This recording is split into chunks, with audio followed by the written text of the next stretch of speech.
And it's a lot easier just to stay comfortable and easy. That's why artists have such a hard life, because we're always pushing ourselves and tearing ourselves apart to get to know ourselves, to try to create something. And insofar as we're trying to create something, we're also creating ourselves.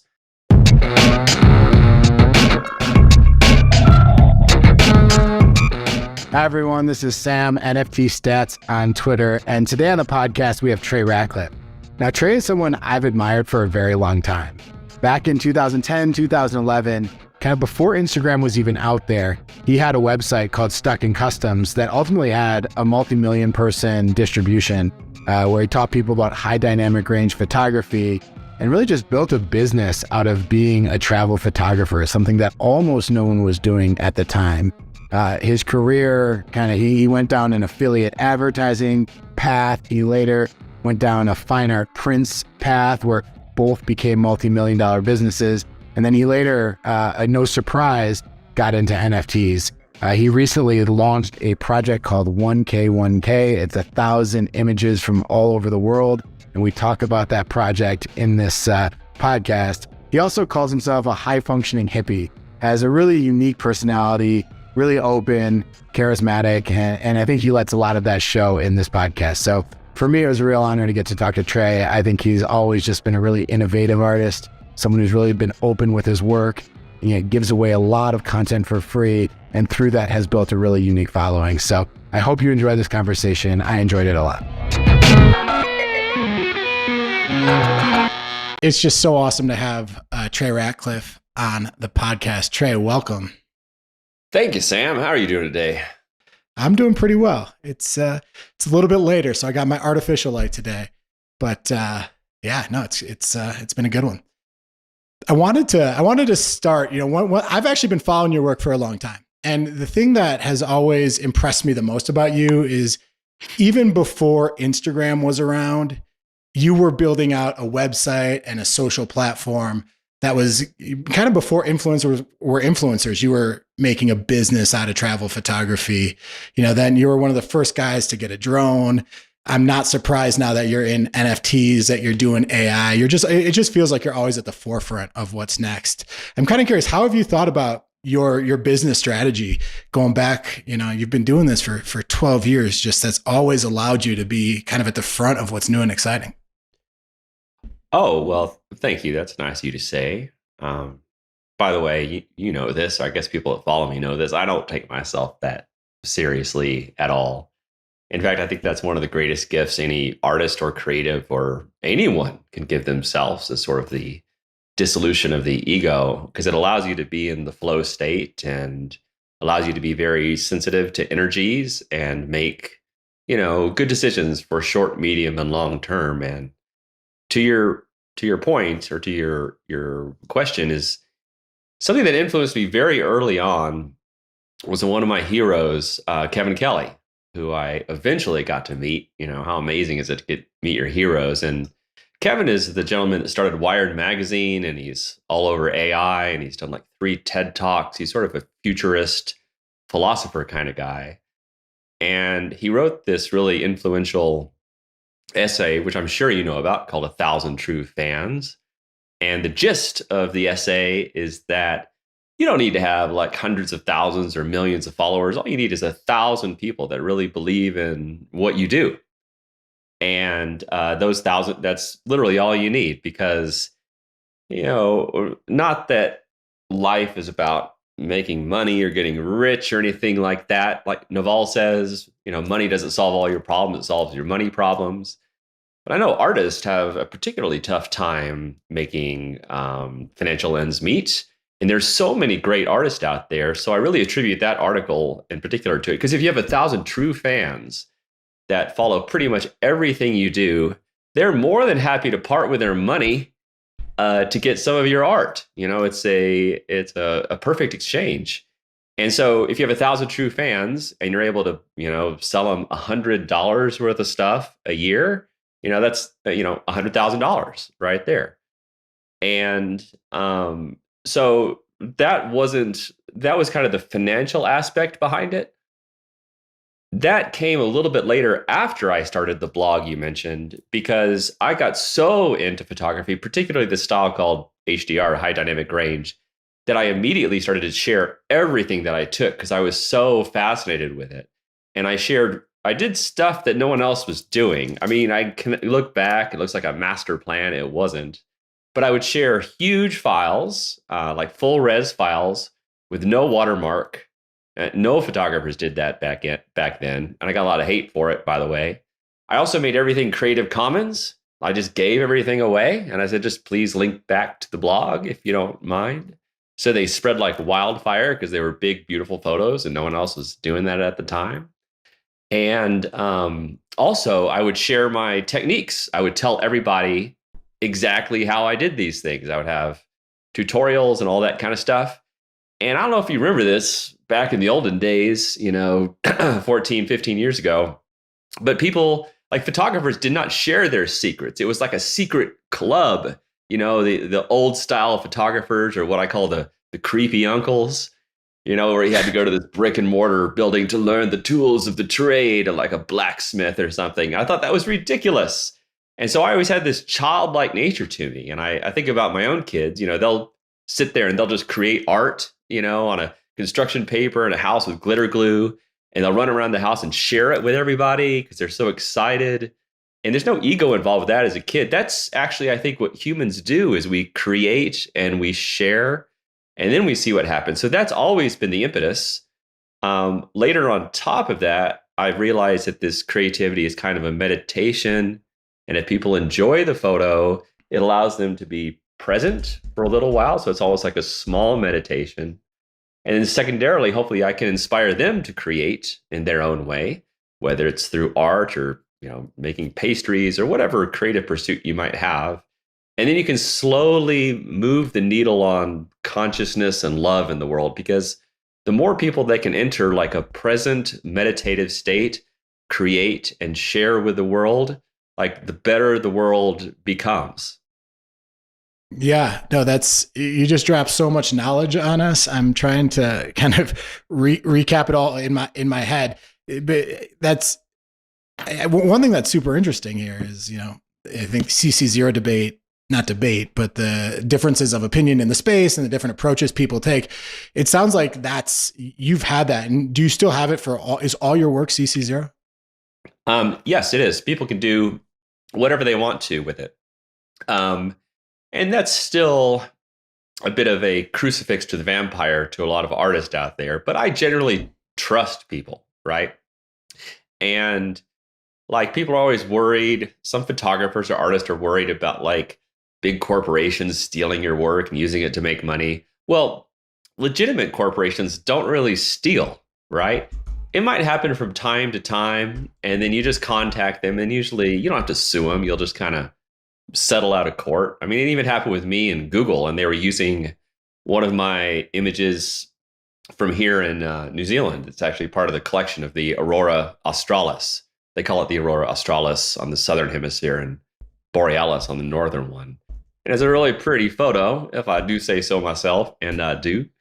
And they would use it on all their Chromebooks, right? And then they would sell, like hundreds of millions of Chromebooks on Amazon and all over. And it was kind of my picture on there, right? Because basically all laptops look the same to a certain degree. But like my image made their laptop look like, oh, that's a really nice laptop because it's got a nice image on it. And so, so they didn't, we didn't have to get into a lawsuit with them or anything. And it was kind of a mistaken thing. And we ended up just settling for an amount. But that's sort of an edge case.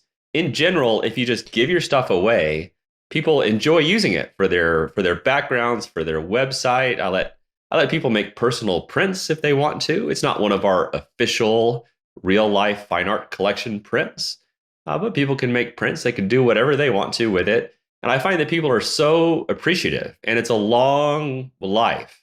And maybe in the beginning, when people follow me and enjoy the work, they don't have any money. Sometimes you don't acquire wealth until later in life. Maybe you have to try a few different things to get to that point.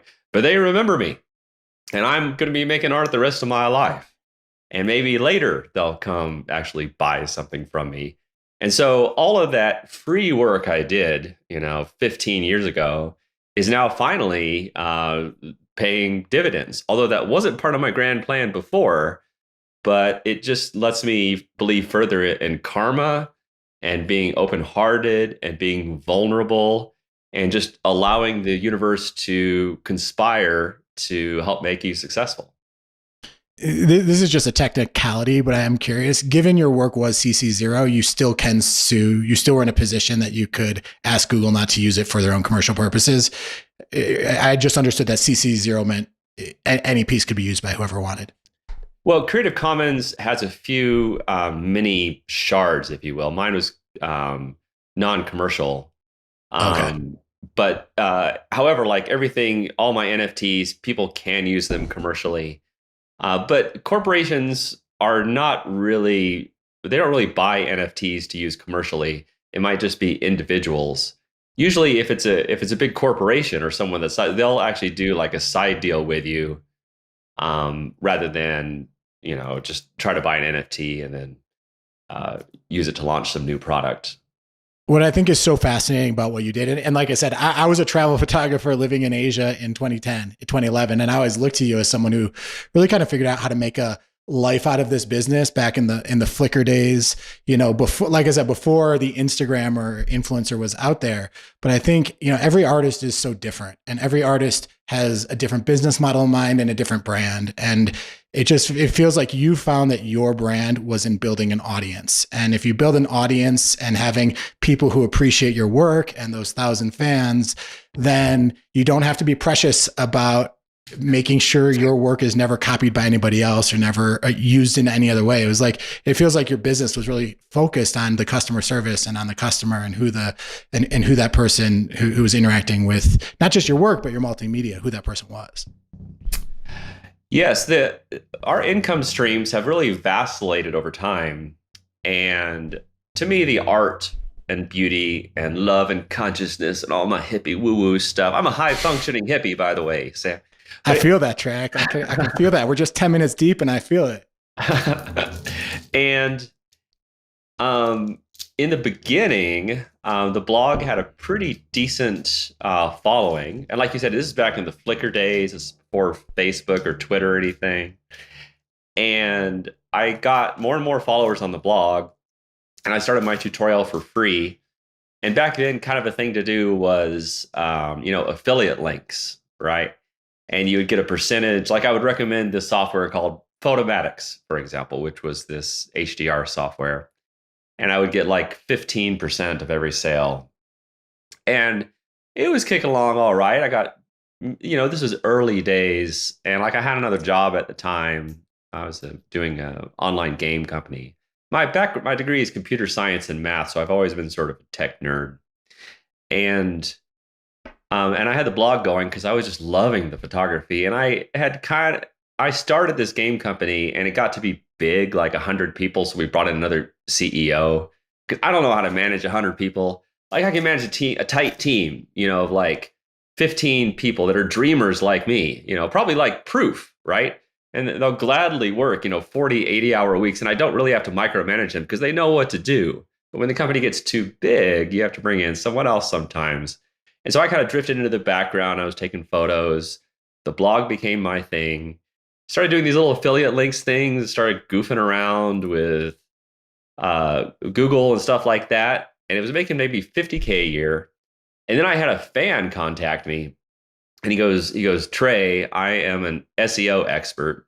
So I just rolled my eyes because these guys contact you all the time. And I'm like, I try not to be too judgy, but I was like, I understand SEO.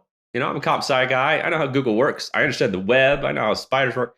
I get it. He goes, will you just teach me photography for 1 hour and let me do some tweaks on your website because I think you're sitting on a gold mine. I'm like, oh, all right. What could it hurt? And he did. He helped me install like a few plugins for WordPress that I didn't know about that would help like Google understand what I was writing about. Because sometimes when you Google something, like say you Google, HDR tutorial, for example, or like Nikon D2X review. What I would say was like Nikon D2X review. And then underneath it would say like learn about Nikon, camera, Nikon, photos from Nikon, like it would have just kind of this gobbledygook in Google. Well, this is like this little simple plugin that would say, you could actually control what the Google results say, like, come read this review of the Nikon D2X from award-winning photographer Trey Ratcliff and see lots of beautiful photos and decide if you like this camera. So like mine looked best. And so slowly they would move up and I started winning in all these different photography Google searches. And then, so my income jumped up to about 100K a year. I thought that's pretty cool. And this guy contacted me again and he goes, Trey, I want you to come to Atlanta to this pornography conference. And I was like, what? I thought, well, hey, that sounds kind of fun, but why? And he goes, well, like all these SEO nerds go there. It's basically pornography and gambling because they are the ones that kind of lead the way on like getting people to their sites. And he goes, you actually have like a, not that those sites are illegitimate. Well, some are, but like he says, you have a great website that's full of just like thousands of photos, like incredible, good, long writing content, all this stuff. He goes, you are on a gold mine. He goes, if you just use the same tricks that these guys use, they're not tricks as in like conniving, manipulative tricks. It's just like teaching the search engines how your content is so much better than everyone else's. So after I went to that, I implemented some of the tricks and it jumped up to like 500,000 a year. And I was like, wow, man, this is fun because I was able to like do art and do techie stuff. But then over time, over years, like affiliate income went worse and worse and worse because there was more competition and affiliate worked differently. But by then I was much more established and I had millions of followers, 5, 6, 7 million. And I started doing fine art. And then so I shifted into like real life fine art where I did huge prints and real limited edition. And that turned into another multi-million dollar business, which is I always find surprising. And it's still doing very well. And then so that has kind of plateaued. It still does really well. But then NFTs came out of nowhere like a shadow in the night. And so now, of course, I'm all over NFTs. And I just like trying new stuff and making mistakes. I have no fear. And I know I'm talking a lot about money, so that seems a bit gauche to talk about that stuff. So I really am a little sensitive to it. However, I do know people are interested in it. And it's good to know, like, man, I've been struggling the whole time, trying different things. Some stuff works, some doesn't work. I'm talking about the successes here, not just the morass and the flotsam and jetsam of my horrible mistakes, which in retrospect seem incredibly stupid. But I always say, well, it seemed like a good idea at the time. Yeah, I mean, I appreciate you talking about it, and I think a lot of the listeners do too. Just because, with photographers and with just art in general, I think the business of art and the business of how do you kind of progress through a career and feed your family and and do well is often a mystery to people. And to hear your success stories is super interesting. One thing that jumped out at me earlier was how even though you gave away the files, even though people could technically go print them at home, you were still able to build a fine print, a business selling prints, even though they could have done it on their own for free. Is that, and that was through labeling it as official Trey Ratcliff photography, or did I get that wrong? And if not, how did you maintain that? How'd you pull that off? Well, I picked out of my thousands of photos, I picked just 21 of some really nice pieces that had a nice thematic nature. And I made that series 1. And each of those are only 3. And then after 3, we sell out.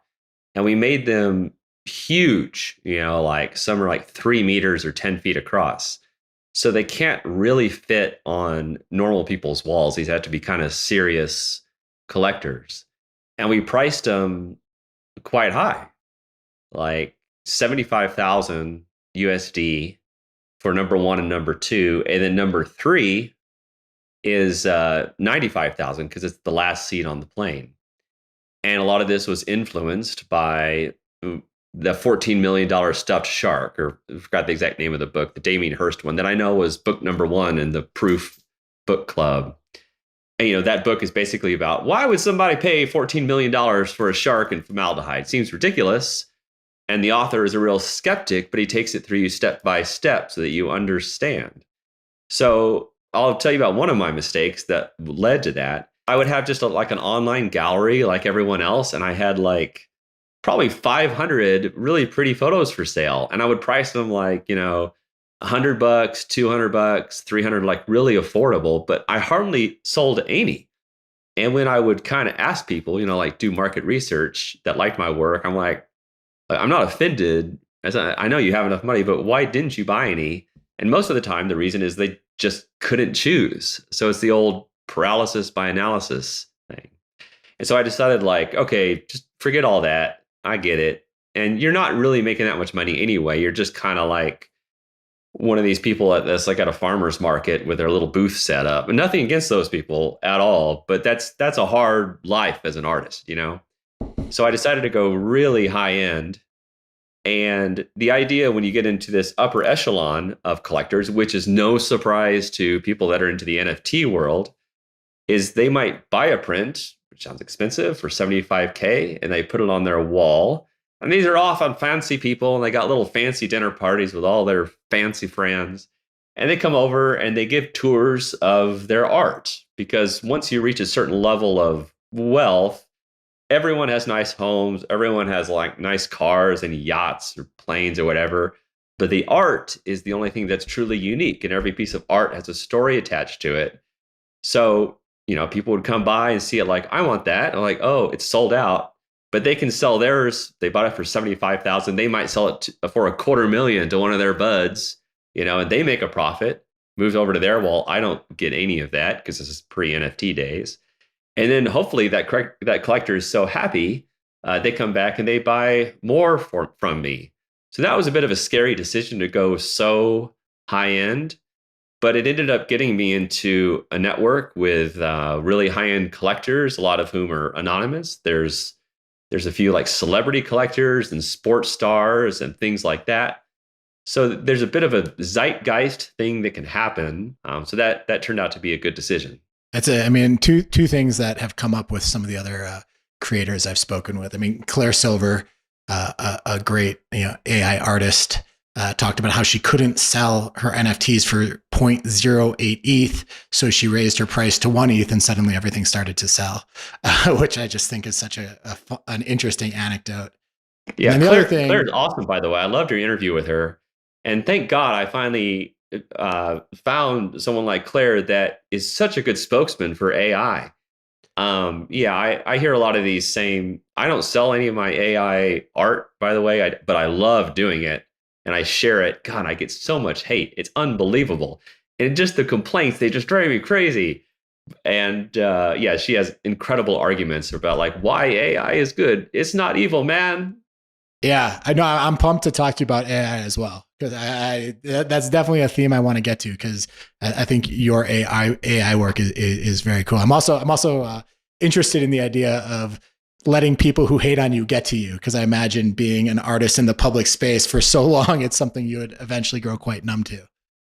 So, one of the reasons I thought it'd be fun to have you on right now is you just launched this NFT collection. Do you want to, you've launched a couple NFT collections before. Do you want to give a sense of what makes this special and kind of where it fits into your repertoire of NFTs?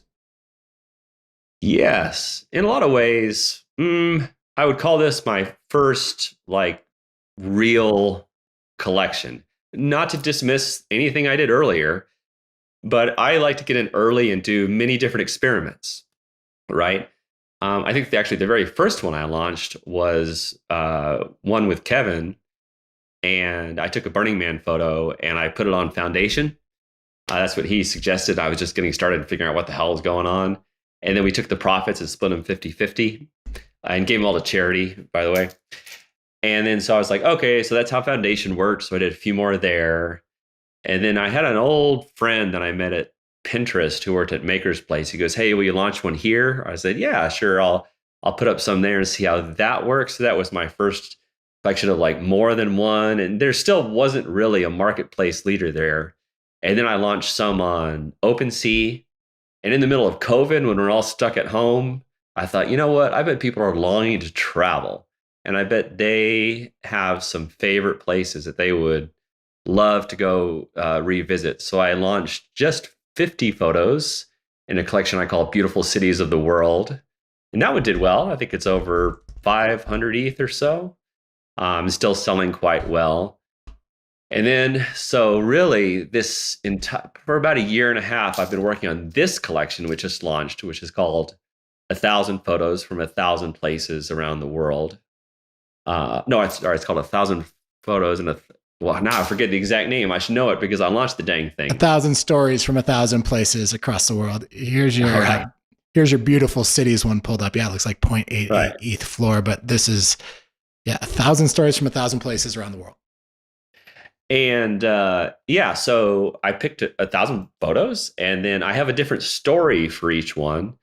And the stories, they might be embarrassing stories. They might be like a life lesson.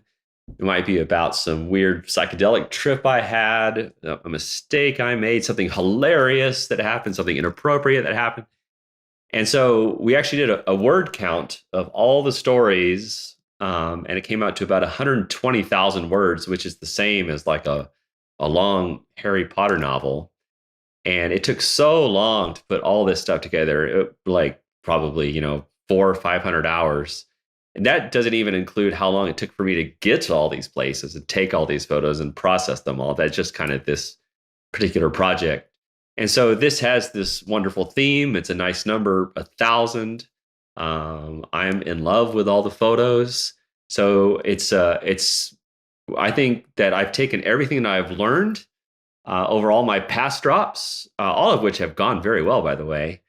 Everything I've learned in the Proof Collective, I've just been sitting there soaking up information. I know everyone thinks I'm just this buffoon in there that makes inappropriate jokes, but I do take my art quite seriously, and I'm so committed to my community and my collectors. And I've looked at all the mistakes that everyone else has made. And so I've learned from their mistakes. And I've looked at stuff that works. I know kind of like the perfect size for a collection. I understand how to like communicate and connect and deliver with the community. And yeah, so that's why I did it. And, it's a terrible market right now, right? It's the middle of a bear market. Who would launch a major NFT project in the middle of a bear market? Me. That's who would do it. I'm just crazy enough to do it. But if you're going to do it, you're going to do it the right way. And it has to be perfect, because if you're in the middle of a bear market and you don't have the right kind of short, medium, and long-term thinking, and you don't execute perfectly, it's going to fall apart. And I want to hopefully this is the beginning of a new bull market that's going to be coming along the way. And I wanted to give a chance for people to get in early at a very inexpensive price and get people really excited about it, and just kind of get the joy of collecting art going again, because that's really what we're all in the NFT space for, especially inside of Proof and a few other communities, in that we really do care about the art. Yeah, we might buy some PFPs here and there and flip them to make some money. Nothing wrong with that.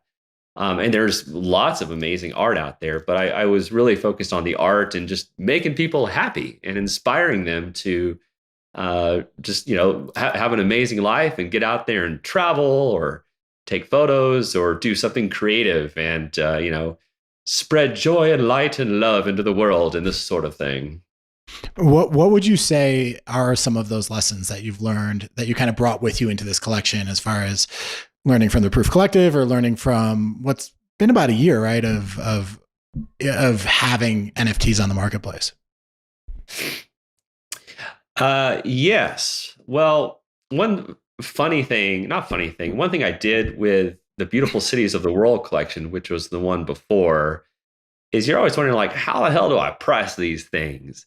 And so my pricing it wasn't all over the place, but I took my favorite ones and made them like a lot more expensive, sort of like the lobster on the menu. But now for this one, I decided to make everything practically free at zero point 0.1 ETH.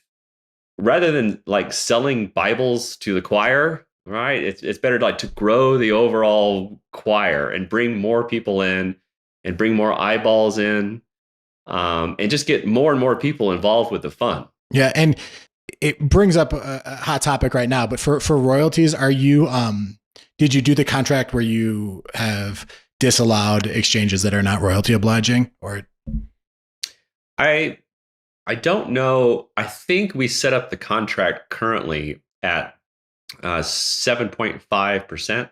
We'll probably lower that over time. And I think we disabled Blur. I'm not sure about the people that did the contract. got it? But yeah, that's kind of how I keep the lights on and keep paying the bills. And People don't have to justify their decisions around their business. And, I think every collector as long as collectors know going in that they can't trade on certain exchanges where royalties aren't honored, then you're being transparent and people can make that decision when they decide whether or not to buy the NFT. yeah, and I don't think it's really an issue until they becomes like super valuable, like stuff that trades, I would say over 25 ETH or 50 ETH. Then that becomes a pretty big number. And I think by the time a collection hits that point and the stuff is that valuable, it's already made enough money. So I don't think that the creator care. I wouldn't care if all these things are selling at Bored Apes prices. I'm not going to be worried about royalties anymore because it will have already made more than enough money. And anyway, by then I'm going to be moving on to like my next project to deliver more goodies to the original collectors and do airdrops and stuff like that. Luckily, my collections have made enough money where I'm not really focused on that so much. But I do think the ongoing royalty stream for artists is one of the greatest things about Ethereum.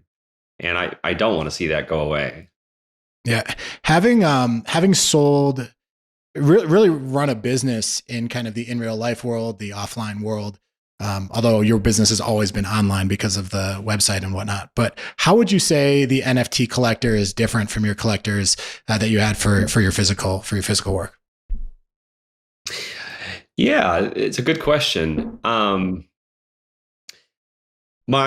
real life collectors almost do no NFT stuff, and my NFT collectors don't do any of the real life stuff. Never the twain shall meet. Now they will come together. A lot of my real life collectors, I talk with their art teams because I don't have a lot of billionaire collectors, but I've got a handful, and like I'm friends with them. But I do all the negotiation. They have an art person, right, that manages their art across multiple houses. It's like they have full-time art people, right? And some of them are slowly getting interested in NFTs. Like I'm always talking them up. I'm like, come on, guys, it's 2023. Let's get with the program. Yeah, I mean, I guess this kind of goes with the last question, but how do you think about this business that you're in now? And I know it's much more to you than a business, but like the NFT business, when you compare that to the two other ones you mentioned, like the affiliate link from probably 2012, the print sales and fine art business of print sales, and not now really being in the NFT business, how is that different for you? Yeah, it's a good question. It's almost an entirely different business. It's so much more inexpensive to produce and ship the good, like to make our prints in Germany, just like the raw fabrication cost can be anywhere, from $10,000 to $20,000 just for the print itself. It might cost, another 1,000 plus to create and ship, plus the cost of, all the labor and gas and just to move a piece of art from one place to another. And has a charming old school effect. I think that will always be in play, just like old books and that sort of stuff. But the amount of effort it takes to get a piece to a collector is hard. And, it's the same thing for them when they resell it. They have to get it professionally, like removed from the wall, professionally crated, mountains of bubble wrap and get it off to the next collector. That's a real pain. And no one likes to go through the pain. And also, by the way, some of these, you probably know this. A lot of people know this. Some of the wealthiest collectors in the world, they're some of the cheapest fuckers in the world. I mean, they'll do anything to save a dime or two, right? Because a lot of them got to where they are because they pinched the pennies. So I think that will be an impetus to help move people in that direction too. NFTs to me are so much more fun. They just kind of have that magical fun element to it. That's an X factor that traditional art doesn't have. And as we go more and more digital, and we're at this place now where people don't yet have like digital displays in their home that are big and beautiful and inexpensive, but it's all obviously going in that direction. And there's going to be like, one of those J curves about that's how the cool people share art in their homes. Because even though we're in this distributed kind of Zoom like environment where we're all in our little boxes and not that social anymore, people do go over to each other's homes for parties and events and dinner parties and gatherings. That is a basic human sort of ritual, and that won't go away. And when people come over, they do like to share their art or things that are important to them and put like a chromey squiggle on the wall or whatever. And and the cool thing about these digital displays is, of course, they can rotate. You might see something new every 30 seconds or every minute while you're having dinner. And then every photo or every piece of art is like a portal to another conversation or another story. And it doesn't matter how interesting a conversation is or how interesting a set of points or factoids is. The only thing people really remember is stories. And a piece of art is a perfect gateway for someone to tell a story. And that's what sticks with people. That's one thing that kind of just tying together a couple of things you said. Like it's like that story that is so important with the art, but then also that was why each of your NFTs came with a story, and I feel like you really understand that element of storytelling that can connect an owner or a collector with a piece, for this 1K project you just did, every single NFT comes with its own story that just gives that narrative behind the piece. Yeah, stories are super important. I learned that from my mom, actually. Like in the beginning, I used to just put out my photos and I was like, oh my God, this photo speaks for itself. It's so, again, I was not over Of course. being a little bit dramatic. But my mom was like, you know what? People really want to know about the stories. They want to know about you. They want to know about your struggles or what you've learned and this kind of stuff. I was like, no, I don't. I didn't really want it to be about me.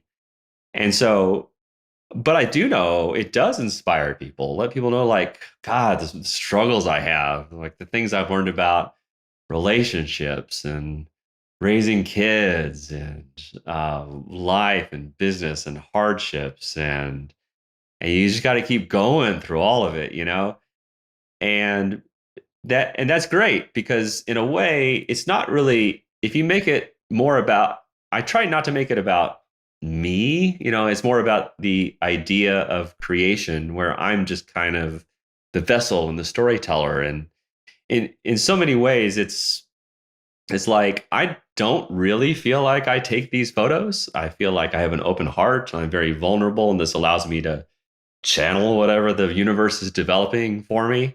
And then I kind of create it.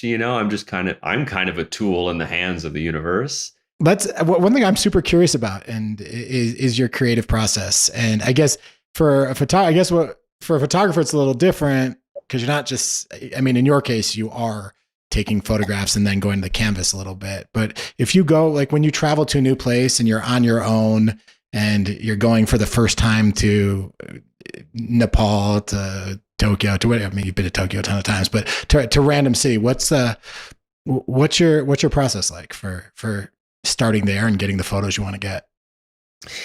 My process has changed a little bit as I've learned different things and as I've changed and grown. I'll tell you how it started and where it is now. When it started, this is back in the days of Flickr, right? Which I loved. Flickr was great. I love Flickr, man. I was a Flickr Yeah. addict, and I'm just like, why didn't I get Instagram? Like, why didn't I get into Instagram? I Yeah. have like 30,000 followers on Flickr and like, 2,000 Yeah. on Instagram. But go on. I'm sorry. Let's go into the Wayback Machine, before Twitter and Facebook and all that jazz. There was just Flickr. And by the way, you might know this, but Flickr wasn't meant to be Flickr. Butterfield, who I think made it, Stuart Butterfield, they were designing a game, like an online game. And one of the things in the game you could do is you could take pictures and you could share the pictures. And that's what Flickr was. The game kind of sucked, but they're like, hey, this picture sharing thing is kind of cool. So they pivoted to that. Anyway, so a good example is before I went to Angkor Wat in Cambodia, which is someplace that I always wanted to go. So you go on Flickr and you type in like Cambodia or Angkor Wat, and it shows you all these incredible photos of the temple Angkor Wat. And they're all good photos, right? So I would look at all the photos, look at the angles, look at the time of day, just kind of figure out what lens they used. Is there a reflection involved? What's the composition? And so before I went, I would look at all those photos. I would like, I'm going to get the best photo of this goddamn place. Like, I'm real competitive, right? I don't really care if I'm not like violently competitive or anything, but I'm like, it drives me. Like looking at other artists, it's not that I have to be better than them or anything, but there's an element like I at least want to get up in their league. I want to get something in the top 10%. And so I would go there, and then I would just, go out there every morning, take different photos, try different things. Because then my goal is like when people search for Angkor Wat in the future, I want to be number one. And then I would try to do that, whatever, with the Eiffel Tower and all these other things. Well, over a while, I got really good at it. And I also figured out how to game the system a little bit on Flickr, because I always see these things as like a game. I have a gaming mind, like I'm playing Civilization. I love strategy games. And the other thing I would do on Flickr is I would go look at photos that did well, and I would go read all the comments, and then I would find the people that left the longest comments, and then I would go to their photos and I would just leave them little comments here or there, because I figured people that are on Flickr all day leaving super long comments, I'm like, these guys got a lot of spare time. And as long as they got a lot of spare time, they might as well come leave some of those long, delicious comments on my photos. So over time, I ended up just having the longest, craziest comments on my photos, which kind of helps with the search and all that kind of stuff. So anyway, all that became tiresome after a while. I kind of mastered that game. And then even though I did love traveling to these places, I kept going. And now I would just go hit the highlights of a city. Let me think of one in particular. Okay, there's this little town in China called it's called Lijiang. Fenghuang, or Phoenix City. Okay. Yeah, Fenghuang, Fenghuang. So it's a little ancient town that's super hard to get to. And I knew there were a few photos that I wanted there. So I kind of, I know I'm awake 16 hours. I think about everything mathematically in a pie charts. So I think like, okay, well, I'm going to spend, an hour in the morning getting this shot, or these two shots, and I'm going to get these two shots at sunset. And the rest of the time, I have no idea what the heck I'm going to do. I'm just going to get lost. And so I usually have a few things I want to hit, and the rest of the time I get totally lost, whether it's wandering the streets in Fez, Morocco, taking street photos, meeting random people, and they say, there's this cool place, let's jump in the car and go. I'm like, let's go. So it gives me a lot of opportunity to try completely new things and find things I never would have found anyway. So I don't like overschedule myself like Clark Griswold on his European family vacation.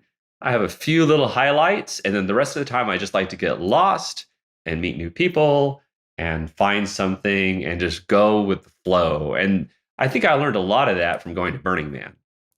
It does feel like Burning Man shows up in a lot of kind of like your compilations. It feels like a very kind of core place to what you've to what you've done. But no, I love that. I mean, it's like starting with the initial starting with the initial shots you want to get, having a little bit of research done before, and then kind of allowing an interaction with local people or to kind of guide the flow that you can get more spontaneity and unique shots that are different from what Google has already taken 100 times. Yeah, for sure. And by the way, I'm not I'm not always thinking like, okay, how can I game the system? There's a fun strategic element of that. Really, I'm trying to create something that I think is pretty and I think is interesting. All artists, oh gosh, I shouldn't speak on behalf of all artists. I'll just speak on behalf of myself. Is that Sam? I am so full of self-doubt. It's incredible. Yes, I have confidence and I know what I'm doing, sort of a quiet confidence. And I think that honestly, most of what I make is not very good. But when I make something good, I know it. They say like the truth has a certain ring to it.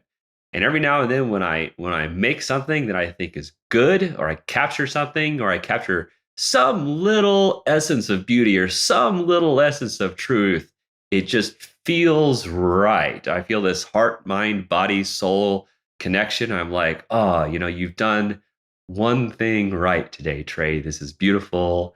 You've captured it. It feels good. And those stand out so differently than just the sea of trash and garbage and rubbish and the burning dumpster fire of all my other work. I'm like, finally, a small phoenix rises from the ashes of my dumpster fire. Yeah. I mean, when I was asked about travel photography, or when I would do travel photography, like the two biggest pieces of advice I'd give were, one, wake up really early, and two, only show people your good stuff. And I think that curation process of your own work is, maybe a little bit less for you, but also for you. I think for everybody, that's super important, just to preserve your brand a little bit, make sure people, you don't have to show everyone everything. Yeah, that curation process is really important. And I remember Claire riffing on this a little bit when she was talking about how to select the best AI photos. Like, she said something really funny, like, because I think everyone has taste. And then she goes, well, maybe everyone doesn't have any taste. And I feel the same way. But I teach these photography workshops, maybe one a year for fun, because I like teaching.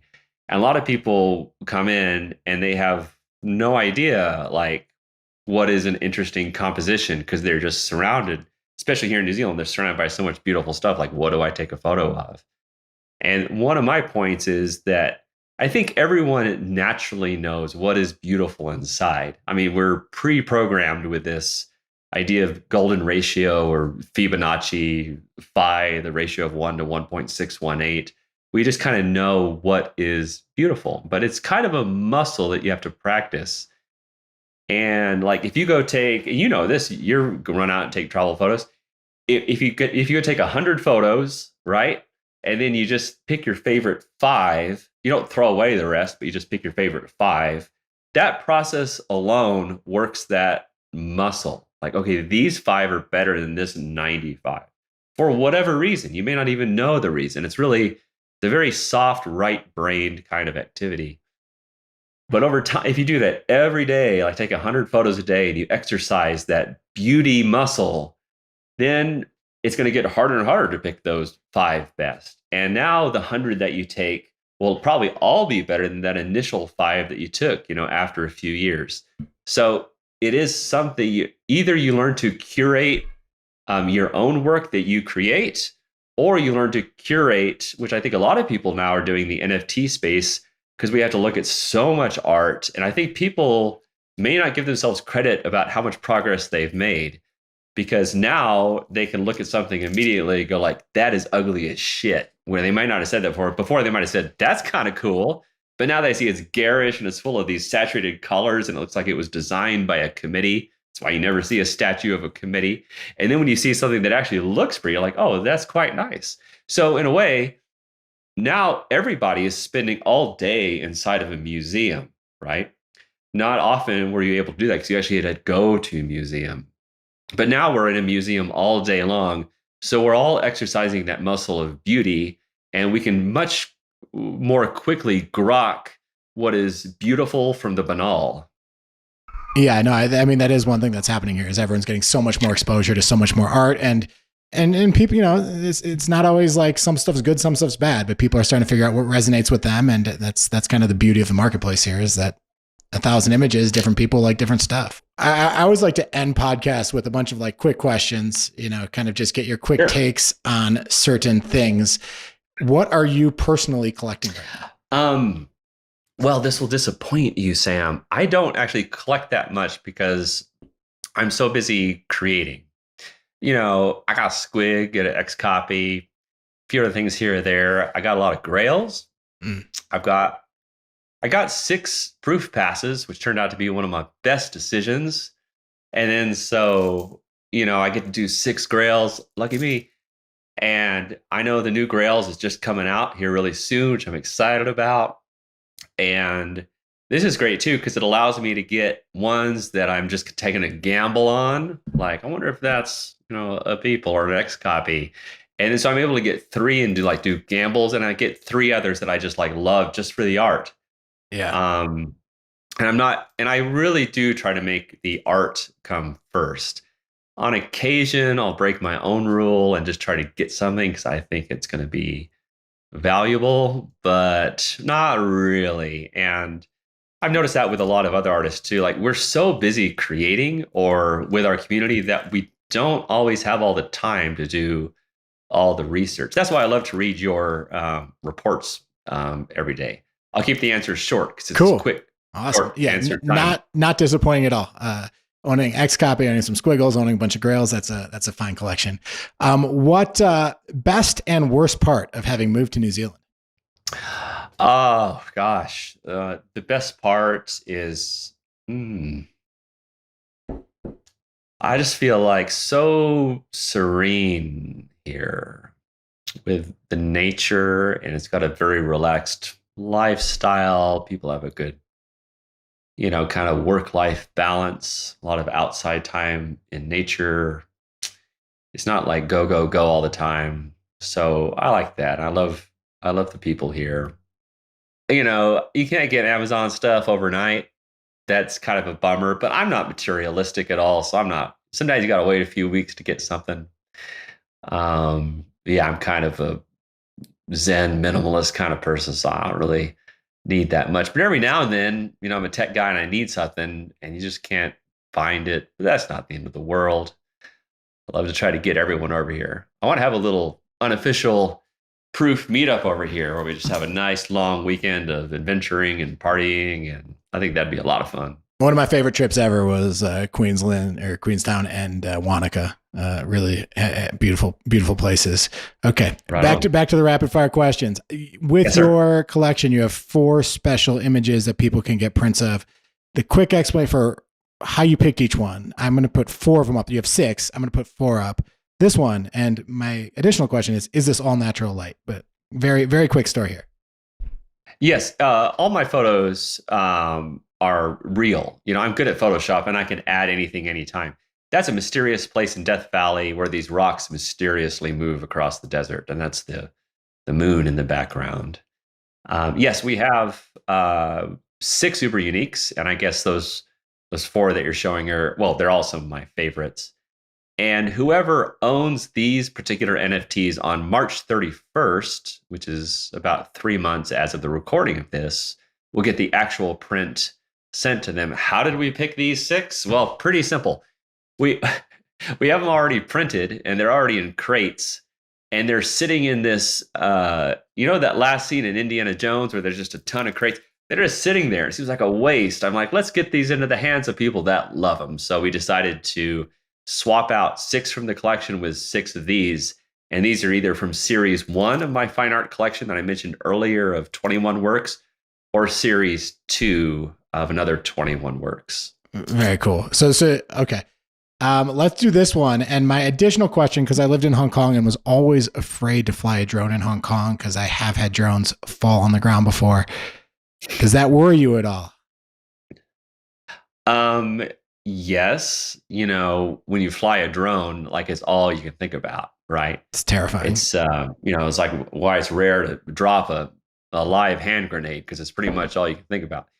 So Yeah, I was really worried about flying in China. I had been arrested one time for flying over the Forbidden City. I had to talk my way out of Chinese prison. And that's a story that's in another photo. This one I love. This is called An Abandoned Yacht in the Middle of Chinese Government Housing. Oh, this is China, not Um, Hong Kong. Or sorry if any government officials listening to me, but this is mainland China, not Hong Kong, which I guess is part of China. no, it is Hong Kong. Okay, good. Sorry if I misspoke there. Um, yeah, so I just launched the drone really fast, got it up, and then like I have my friends around me, so they're always looking for cops or whatever. So I've gotten to be pretty sneaky with it.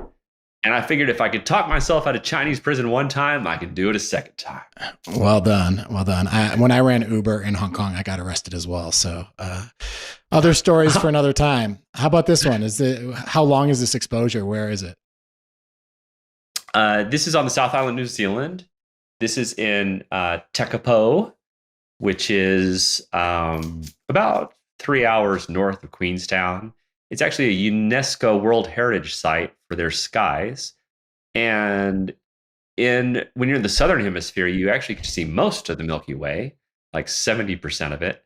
And so I slept out here overnight with one of my friends. I was in a sleeping bag and he was in one beside me. And it was one of those nights where we just stayed up late and just drinking lots of wine, like right out of the bottle. It's a pretty high class operation. And I shot this with a 21 millimeter f1.4 Summilux Leica lens on a Sony A7R Mark III. And it's all natural light, except for some of the light that you see there on the weeds. I used my phone to light up some of those. And I think this is a 25-second exposure. The exposure changes based on the lens. If you go longer than that, you see a little bit of star trail, which you don't want to see. Yeah. Now, are you a Sony guy now? I remember back in the day, I think you were Nikon, but do you use Sony? I use pretty much everything. But yeah, I'm a Sony man now. None of these companies pay me, or I'm not a shill for any of them. I get free cameras from everybody, so that's not a. I was Hasselblad for a while, but man, that thing is slower than Christmas. All right, and now this one has a unique kind of texture on it. It has a very different feel from most of your work. But what's the quick story here? Yes, this is in the Guangxi province of China, and I love to do textured work. And so usually what I'll do is sometimes, Sam, the sky's a little bit flat in China, as you know. You can get, well, it could be anywhere, but I notice it especially there. It's sort of just kind of like this gray blah, blah, blah. And, but I see it in sort of this ancient lithograph kind of sense. You know, there's something about China that feels lithography. I don't know why. And so what I'll do, if the sky's a little blah, I'll go ahead and get the composition I want to begin with. And then I might spend like an hour or two going around taking pictures of all of the different rocks or sand or walls or leaves or tree branches or roots. And so I get a collection of maybe, 50 different textures. And then what I'll do is I'll bring all the textures into Photoshop as different layers. I'll mix them different styles, hard light, soft light, and then I'll kind of use my Wacom tablet and like paint in like what textures make sense. Because to me, a place is this is maybe the mushroomy guy in me. Like it's all connected, like the leaves and the roots and the plants and the cliff wall and the rocks and the sky and the mountains, water, everything far and distant. It's all part of one contiguous whole. So this is a joy for me to kind of recombine all these constituents into one compelling whole. And has like you've mentioned psychedelics a few times, the mushroom guy in you, has that been part of you for a long time? When did you start to start those journeys? I started probably at Burning Man. That's when I had my first few experiences. I was always scared to death of doing drugs because I'm 51 now, so I grew up in where they brainwashed you that like no matter what you do, you're going to end up in the gutter like OD'd, which is completely wrong. And so the people that ran my camp at Burning Man, these are two doctors, What year is and they this? know me. What's that? What year is this? Oh, I've been going to Burning Man for 11 years in a row, and there's a 2 year gap because of COVID. So it's exactly 13 years ago. And so they're a husband, wife, doctor team, and they knew me really well because I'm kind of in the same way. Like they said, like, Trey, we think you would really like drugs. I was like, I don't know, I'm kind of scared, guys. They're like, no, trust us, we're doctors. And so like they're all real drug nerds too in my camp. So they would measure out milligrams and all this kind of stuff. Like, first, we're going to start you with some MDMA. We feel like you're going to like it. Just trust the chef. I was like, okay. And they were right. And then I started trying different things, and I would start to think about my head and my mind like, the doll houses, that girls might use growing up. You have all the little rooms. Well, this would open up new rooms that I could go into anytime, even afterwards. And like, it made me more loving. It made me more sensitive. It made me more conscious, more empathetic, appreciate the earth more. And then, since then, I've gone to all the other types of things. Ayahuasca. I did the crystallized poison of the Sonoran desert toad in the form of 5-MeO DMT. Most recently, about 3 months ago, I went down and did ibogaine in San Pancho, Mexico, where I laid in a fetal position for 3 days, crying and laughing and everything. And that was great. Like, ever since that, like, I haven't had a single drink of alcohol. And I've been like extra serene and all that kind of stuff. And so like, there's something about these plant medicines that are so fascinating. And that's the ultimate goal, or a ultimate goal in life. I don't know if, like, maybe it's Aristotle that said, know thyself. And the kind of just breakthroughs that you have to getting to know yourself and like seeing your entire life, like from age 3 onward, and seeing your whole journey. Like, it's like stepping into the matrix and looking at yourself objectively. Like, how can I be a better person? How can I be more conscious? How can I be more loving, more creative? How can I show up better in my relationships? These are all incredible natural things that are around us all the time. And all of our ancestors did this kind of stuff too. We've become so separated from nature, and it's become so vilified. But thankfully, it's all making a comeback. And even, for well people, it can be the most mind expansive thing that can just reduce anxiety and just increase the amount of like love, the value of all your relationships, and everything you see and touch just gets better.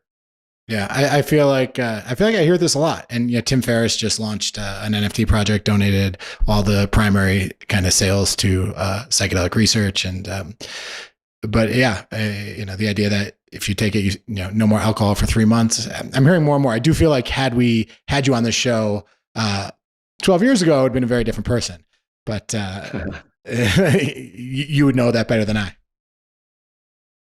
Yeah, I've definitely changed a lot. Hey, we're all works in progress, right? We're all doing our best with the tools at our disposal and the lessons that we've learned. And I know that the more uncomfortable I make myself, the easier life is, because life is constant change. And you probably got this since you've traveled all over the place. Travel, in a way, is a proxy for making yourself uncomfortable, because you may not speak the language, you won't know the subway system, you won't know how to get food.